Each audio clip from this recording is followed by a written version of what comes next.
এর চাইতে জঘন্যতম ট্রিপ হয় না। আর এটা নাম হলো ভ্রমণ প্রিয় পর্যটক। খুবই বাজে খাবার, ওরকম ভাবে শোয়ারও ব্যবস্থা ছিল না, কিছুই ছিল না। তারা বলছে যে ভাই আপনারা একটা দায়িত্ব নেন, শুধু আমরা টাকা পয়সা আপনার না থাকে পরে দিয়েন।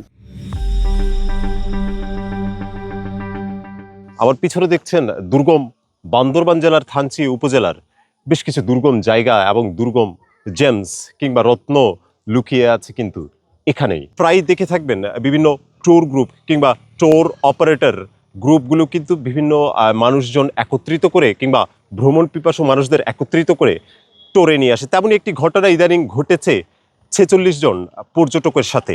মূলত ঢাকা থেকে আসা একটি ট্যুর অপারেটিং গ্রুপ 84 জন ভ্রমণ পিপাসু মানুষজনকে নিয়ে কিংবা পর্যটক নিয়ে আসে বান্দরবানের থানচির নাফাকুম এবং আমিয়াকুম এলাকা পরিদর্শনের জন্য, এবং সেখানেই 46 জন পর্যটকের সাথে ঘটে এক দুর্দশা এবং দুঃসহ স্মৃতি।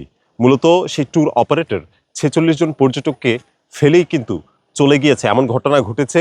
এবং পরে সেই 46 জন পর্যটক একেবারে রেমাক্রি থেকে 5 ঘন্টা হেঁটে, বলা যায় 5টি বড় পাহাড় পার হয়ে তিন্দু এসে কোনোভাবে স্থানীয়দের সাহায্যে আলীকদম পৌঁছায়। এবং সেখানে পৌঁছানোর পরে কি তাদের সাথে ঘটে সেটি শুনুন তাদের মুখেই। বাস থেকে নামানোর পরে কোনো রেস্টের ব্যবস্থা ছিল না, কিছুই ছিল না। 7 থেকে 8 ঘন্টা আমরা হেঁটে হেঁটে অনেক দূর পর্যন্ত গেছি। তারপরে রাতের কোনো খাবার নাই। ভোর 4টার সময় আমাদের খাবার দিছে, তাও খুবই বাজে খাবার। ওরকম ভাবে শোয়ারও ব্যবস্থা ছিল না, কিছুই ছিল না। আমাদের ওখান থেকে অনেক দূরে আবার হাটে নিয়ে গেছে। রেমাক্রি থেকে বলছে যে এই ট্রলার পাওয়া যাচ্ছিল না। তারপরে ওখান থেকে এই যে সব মানুষগুলো হাটে নিয়ে আসছে। পার পার্সন 7,000 টাকা করে দিয়েছি। ওনারা বারবার যোগাযোগ করার জন্য চেষ্টা করছে আমাদের, মানে ট্যুর যারা মেম্বার ছিল, লিড ছিল ওনাদের সাথে। তো ওনারা কোনো যোগাযোগ করার জন্য কোনো রেসপন্স দিতেছে না, তাদের থেকে কোনো উত্তর আসতেছে না। বারবার যোগাযোগ করার পরে এবং কি তারা বলছে যে ভাই আপনারা একটা দায়িত্ব নেন, শুধু আমরা টাকা পয়সা আপনার না থাকে পরে দিয়েন, শুধু একটু দায়িত্ব নেন যে আমরা তার মাধ্যমে আমরা একটু করতে পারবো, যোগাযোগ করতে পারবো। তো ওনারা ওই দায়িত্বটাও নিতেছে না। স্থানীয় একটা হোটেল ছিল, ইয়াসিন হোটেল, যে হোটেলে আমাদের খাওয়ার কথা ছিল, তার সাথে যোগাযোগ করে শুনলাম বাস চলে গেছে। এখন অনেকের মানি ব্যাগ, টাকা পয়সাও তারা ওই বাসে নিয়ে গেছে। টিম লিডার ছিল আমাদের, একটা নাম ছিল হাবিব, আরেকজনের নাম ছিল নাইমুর। এদের কাছে আমরা 7,000 টাকা পার পার্সন 85 জন মানুষ দিছি। তো এরপরও আমাদেরকে এই অবস্থা এখানে রাখছে। আমার পিছনে আমরা এই যে একটা চাঁদের গাড়ি, আরো 2টা চাঁদের গাড়ি আসতেছে, 46 জন আছে এখানে। এরা এই যে মুরব্বী 70 বছর যারা নাকি এই ট্রেকিং করে আসছে, আসলে এরা বলতেছে যে এর চাইতে জঘন্যতম ট্রিপ হয় না। আর এটা নাম হলো ভ্রমণ প্রিয় পর্যটক।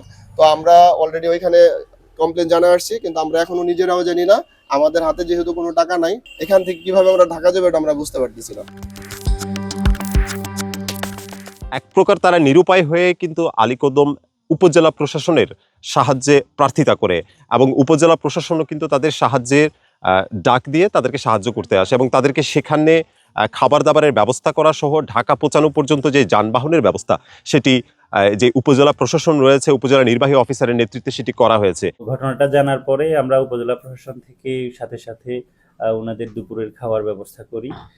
এরপর ওনাদের যেহেতু হাতে ওভাবে টাকা ছিল না, ওনাদেরকে ঢাকায় যাওয়ার জন্য আমরা একটা গাড়ির ব্যবস্থা করি এবং আমাদের উপজেলা প্রশাসন থেকে গাড়ির ভাড়াটাও আমরা দিয়ে দিই। আর একই সাথে আমি আলীকদম থানার অফিসার ইনচার্জের সাথে কথা বলেছি, ওনাকে বলে একজন অফিসার পাঠিয়েছিলাম ওখানে, যাতে ওনাদের থেকে প্রয়োজনীয় তথ্যগুলো নিয়ে যে ট্যুর অপারেটর এই কাজটা করেছে তাদেরকে আইনের আওতায় আনা। আসলে এটা খুবই জরুরি, কারণ যদি আমরা এখানে যথাযথ পদক্ষেপ না নিতে পারি, ভবিষ্যতে এই ধরনের ঘটনা আরো বেশি ঘটবে।